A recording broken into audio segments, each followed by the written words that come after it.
Yo, yo, yo, yo, yo, yo, yo, yo, yo. Yo, yo. What's good with it? It's the homie Mac. Music, art, culture, knowledge. Each one teach one. Peace and love. Reporting live from the Dogon. Real quick, it's the homie Mac, man. Um, this Kanye thing, man, is just Kanye has become quite the polarizing figure in contemporary pop culture across all stratospheres, demographics, all forms of human endeavor. Someone seems to be talking about Mr. West, or now Ye, officially known as Ye. Um, so yeah, let's get to it. There's a lot of vitriol towards Ye has come from the Drink Champs interview, and apparently something he did. What was it? On LeBron's barbershop talk thing, but they actually got rid of it. They canceled it. But yeah, Ye essentially is speaking out against the powers that be from the media, the powers that be as far as the healthcare industry, as far as film, entertainment, music, again, and even the food industry. He's been going in. He's on the Lex Friedman podcast talking about how our education system needs to be restructured. How the food, the way that we, I guess cultivate food, it's not really healthy. The narrative needs to change. There needs to be new processes, new technology to make the food healthier. And I agree, but I think what ultimately Ye has been getting slammed for are his remarks against the Jews. People find it to be hate speech, anti-Semitic. I get confused by that because literally during the Drink Champs, he said not all Jewish people are trying to be gatekeepers. Not all Jewish people are trying to manipulate the masses and control them. He was just saying there are a lot of Jews that are in power that have an agenda. Be that as it may, people feel like that's hate speech, but I don't see how. I didn't see him use any derogatory language. But it's not like he said the Holocaust didn't happen or the Holocaust was their choice, was the Jews' choice. So I don't get I didn't hear him say anything inflammatory towards Jews.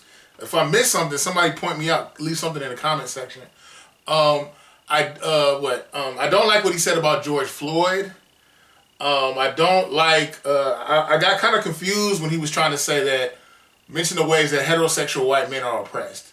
And my thing is, in this country, a lot of the power lays in the hands of heterosexual white men.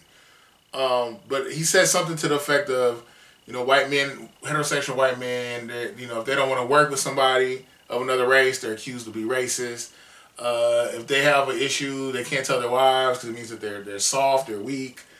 So I guess I don't understand his reasoning for mentioning this, but it is what it is. I don't know. Sometimes I feel like he's trying to say, okay, we're all oppressed in some way.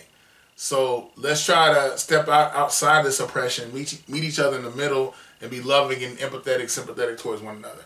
That's one thing that had actually crossed my mind. Maybe that's what he's trying to do. I don't know. I've heard some people say they don't even think Ye knows what he's trying to do. But I disagree with that. I think he does have a purpose.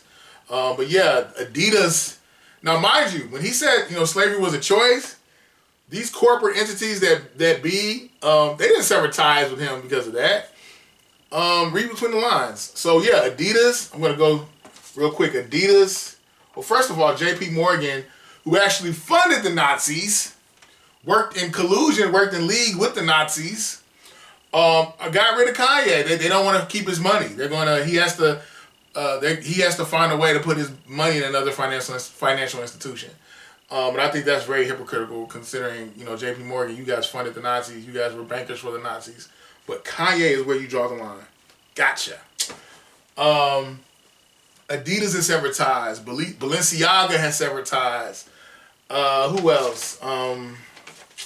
I guess his lawyers, they no longer want to work with him. The Kanye documentary has been shelved by MRC Studio executive. The talent agency, Creative Artists Agency, and MRC Entertainment announced that they have dropped the artist's formerly known as Kanye. A lot of pushback. Vogue editor-in-chief Anna Wintour gave a statement to Page 6 explaining that she has no intention to continue her working relationship with Ye.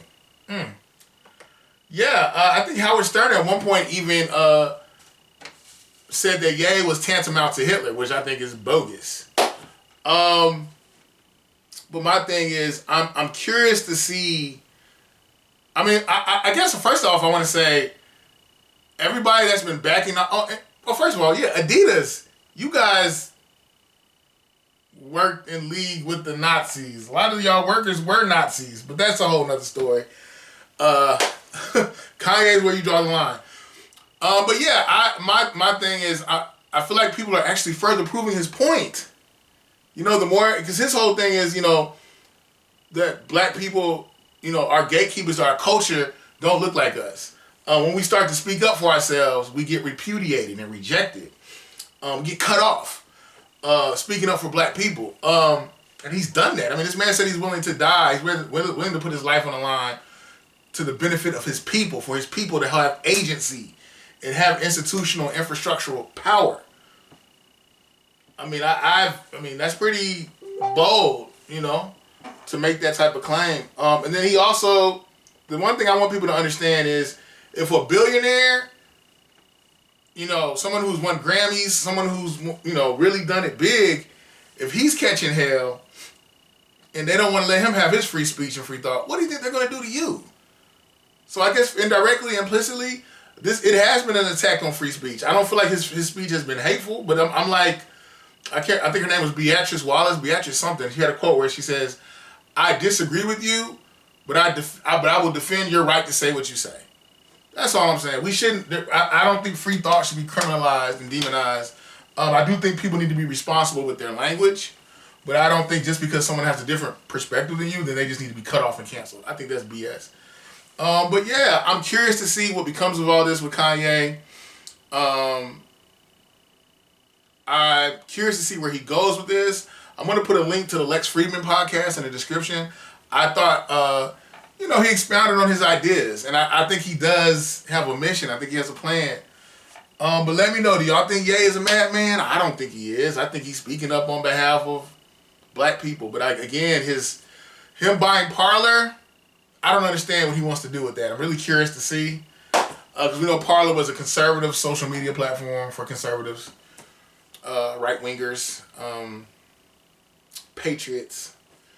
I think some of their patriotism is actually hate. It's hateful. And I think it's like Malcolm X said, don't be so blind with patriotism that you're hateful. Because a lot of that patriotism is really, it's really racism masked as nationalism or being proud in your country. But yeah, like, let me know what y'all think. Again, I think it's very telling that, you know, I think it's very telling how when Ye said what he said about slavery, there were no qualms. It was just, oh. But the second that he called out the power structure that doesn't necessarily look like black people, it became a problem. It was hella problematic. So just think on that. It's the homie Mac, signing out from the Dogon. Each one teach one, peace and love. Oh, I want to dedicate this episode to my mother, Dorothy Jean Salas Stewart. She passed away yesterday. I ask that you keep my family in your prayers, that you keep me in your prayers. It's rough. It's rough. It's rough. I want to dedicate this again to my mom. I love you, Mom. You were a shining light in this world. You left a heritage and a legacy for myself and the rest of my family to carry on. Love you. So I see you again, Queen. I'm out.